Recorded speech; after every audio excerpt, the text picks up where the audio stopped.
13 of exercise 9.1, a very important question. As observed from a 75-meter high lighthouse from a sea level, the angle of depression of the two ships are 30 degree and 45 degree. If one ship is exactly behind the other on the same side of the lighthouse, find the distance between them. According to the statement, हमारा जो diagram है वो कुछ इस तरह से बनेगा कि हम सबसे पहले एक लाइट हाउस को ड्रॉ करेंगे. इस पॉइंट को हम सी पॉइंट कर लेते हैं और सी लेवल के लिए एक स्ट्रेट हॉरिजॉन्टल लाइन को ले लिया. वन शिप की पोजीशन है ए, दूसरे शिप की पोजीशन है बी और यहां से हम एक लाइन ऑफ साइट लगाएंगे क्योंकि हमें एंगल ऑफ डिप्रेशन दिखाना. This time angle of depression जब टॉप से हम बॉटम की तरफ को देखेंगे तो इस तरह से एंगल ऑफ डिप्रेशन बनेगा और एंगल ऑफ डिप्रेशन ये बनेगा 45 डिग्री. और सेम पॉइंट से जब बी तक हम एंगल ड्रॉ करेंगे तो ये 30 डिग्री होगा. और एक बात, जो पॉइंट जितनी ज्यादा दूर है वो उतना ही छोटा एंगल बनाएगा.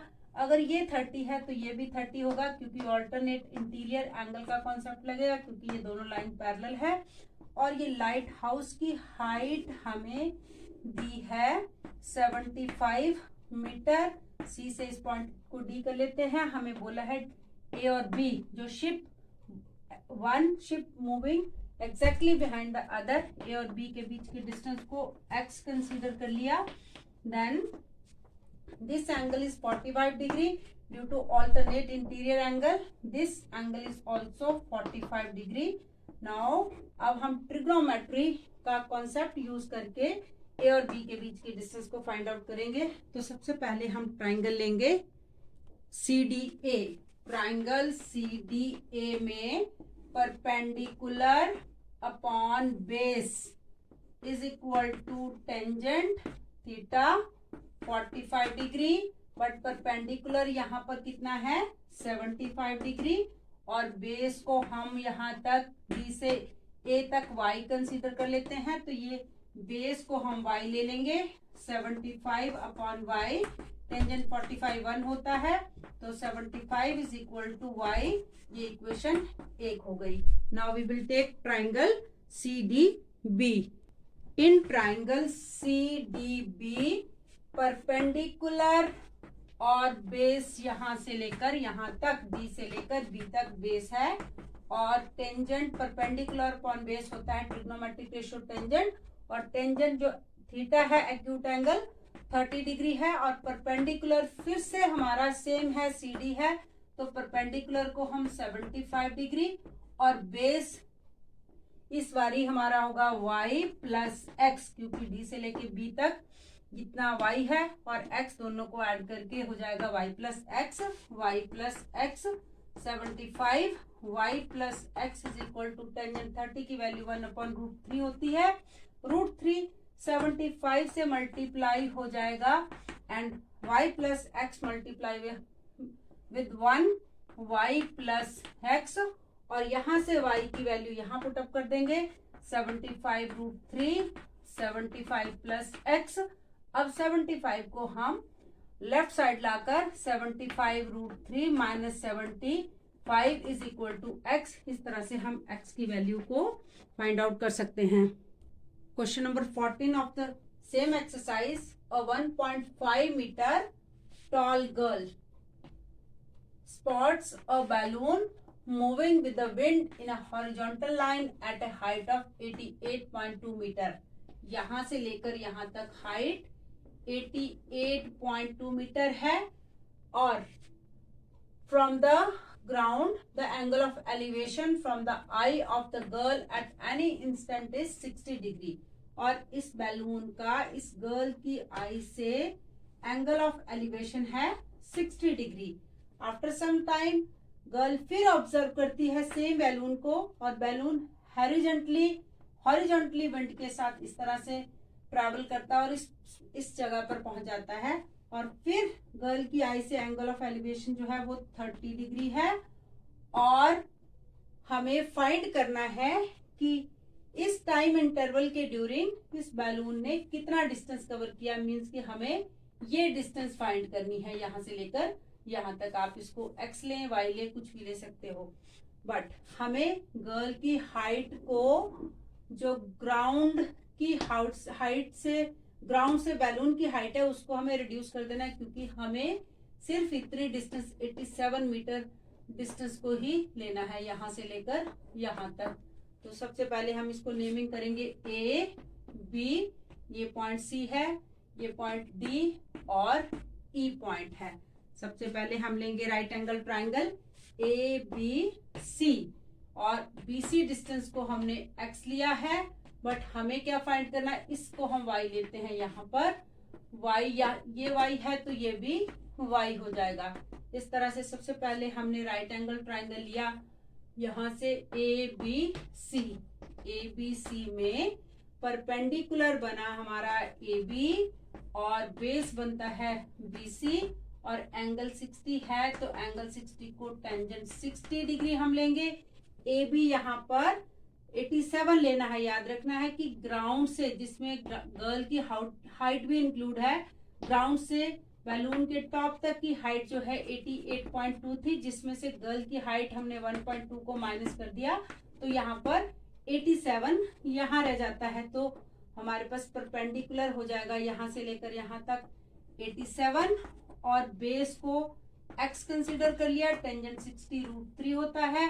87 is equal to √3 into x. X को हम राइट साइड में रहने देंगे, 87 अपॉन √3 हो जाएगा। डिनोमिनेटर से हमें इरेशनल नंबर को रिमूव करने के लिए हम इसको रैशनलाइज कर देते हैं। √3 से मल्टीप्लाई और √3 से डिवाइड किया, तो x की वैल्यू सॉल्व करके आई 87। यहाँ पे 87 इंटू √3 इंटू √3 3 हो जाता है। 3 से 87 को कैंसिल आउट करो तो 29 आता है। x इज इक्वल टू 29√3 हो जाएगा। अब हम लेंगे राइट एंगल ट्राइंगल DEC को। In right angle triangle DEC perpendicular होगा 87 और बेस E से लेकर C, जिसमें x प्लस वाई दोनों टोटल करके आएगा। बेस होगा x प्लस वाई और टेंजेंट, क्योंकि परपेंडिकुलर अपॉन ये पूरा बेस, और एंगल 30 डिग्री है, टेंजेंट 30 डिग्री। टेंजेंट 30 डिग्री की वैल्यू को पुटअप करेंगे तो 1/√3, और x प्लस वाई भी राइट साइड में जाकर मल्टीप्लाई हो जाएगा, और √3 की वैल्यू को हम 87 से मल्टीप्लाई कर देंगे, और यहाँ से x की वैल्यू जो हमारी 29√3 थी, इस x की वैल्यू से रिप्लेस कर देंगे प्लस वाई। नाउ 87√3, 29√3 जब लेफ्ट साइड में आया तो माइनस हो गया, √3, 29√3 माइनस किया, y की वैल्यू आ जाएगी। फिर 87 में से 29 को माइनस कर तो 58√3 इज इक्वल टू y। तो बैलून ने डिस्टेंस कवर की 58√3 फ्रॉम B to E और A to D। Now the question number 15, also a very very important question. A state highway leads to the foot of the tower. A man standing at the top of the tower observe a car at an angle of depression 30 degree, which is approaching the foot of the tower with the uniform speed. 6 seconds later, the angle of depression of the car is found to be 60 degree. Find the time taken by the car to reach the foot of the tower from this point. तो according to question, जो है question की statement के accordingly हमें कहा गया है कि किसी टावर पर अ मैन ऑब्जर्विंग दैट कि a car initially at point, suppose जो कार है वो इनिशियली ए पॉइंट पर है, और ए पॉइंट पर जब वो ऑब्जर्व करता है तो उसका एंगल ऑफ डिप्रेशन जो बनता है, डिप्रेशन इस तरह से हमें लाइन ऑफ साइट स्ट्रेट लगानी है, और ग्राउंड लेवल के साथ ये दोनों लाइन पैरेलल है। ये एंगल ऑफ डिप्रेशन 30 डिग्री है, तो कार ए जो है 30 डिग्री के एंगल पर है। नाउ फिर आफ्टर 6 सेकेंड के बाद जो कार ट्रेवल करते हुए बी पॉइंट पर पहुंच जाती है और ए से लेकर बी तक की डिस्टेंस कवर की है 6 सेकेंड में। तो इस पॉइंट पर एंगल ऑफ डिप्रेशन जो है वो बना 60 डिग्री, वो हमें 60 डिग्री एंगल दिया है। तो अब हमें ये देखना है कि कार ए से बी तक 6 सेकेंड में अगर पहुंचती है तो बी से लेके इस पॉइंट को डी करते हैं और ये सी पॉइंट है और ये है हमारा टावर। इस तरह से डायग्राम कंप्लीट हो गया।